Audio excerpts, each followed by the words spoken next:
Alright, so for this video, we're going to be talking about icons. Before we start, I do want to mention that icons are only available in Microsoft Excel 365. So if you don't have Office 365, you're still welcome to watch this video just to learn a little bit about icons, or you can skip on to the next video. Alright, well, icons can be found in the same location where we inserted images and shapes, which is up here in the Insert tab. And inside the Illustrations group, there is a button labeled Icons. If we give that a click, and as you can see in this gallery, we have a lot more icons to choose from than shapes, and we can search for anything that we are looking for. And icons and shapes have a lot of similarities, but icons is a little bit more versatile. Now let me show you what I mean by that.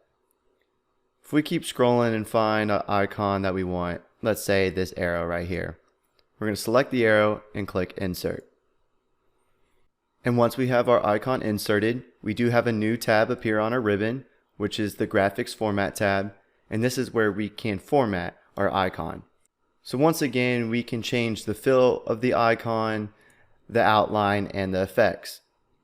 But the neat thing about icons, this is where the little bit of the versatility comes in, is that we can convert this icon into shapes. So if we come up here in the ribbon and select Convert to Shape, some icons are built with a combination of shapes. For this icon, for example, we have a rectangle and two arrows. Now that we converted this into a shape, I can click on one of these individual shapes and format them. For example, if I click on just this one arrow, I can start to edit this individual piece. So if I just wanted to change the fill color of this first arrow to orange color, I could do that. And maybe the second arrow, I want to change the color to a blue. So that's one of the main differences between icons and shapes. With icons, we can convert them into shapes so we can edit different parts of the icon individually.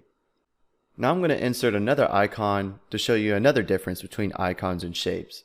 So I'm going to go back up to the Insert tab, click Icons, and I'm just going to select this contact book icon and click Insert. We know that we can change the fill color of the icon, but if we want to get creative, we can also change the color of the transparent parts of the icon.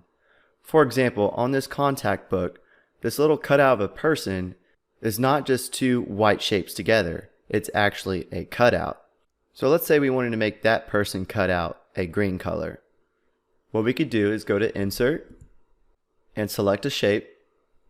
I'm going to select a rectangle.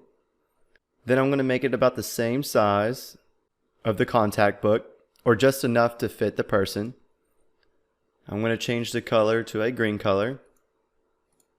Have no outline.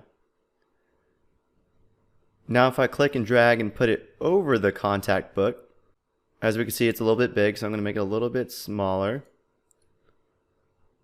Right there. And then we can give this shape a right click and select Send to Back. Now our contact book has a little bit of color to it. Currently we have a shape and an icon on top of each other.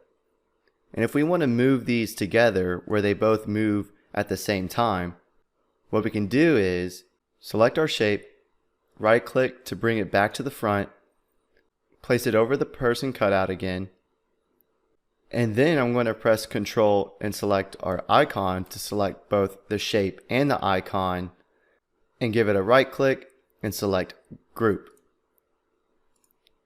Now they are grouped together. Then I can send our green shape back. Now if I click and drag, the icon and the shape move together.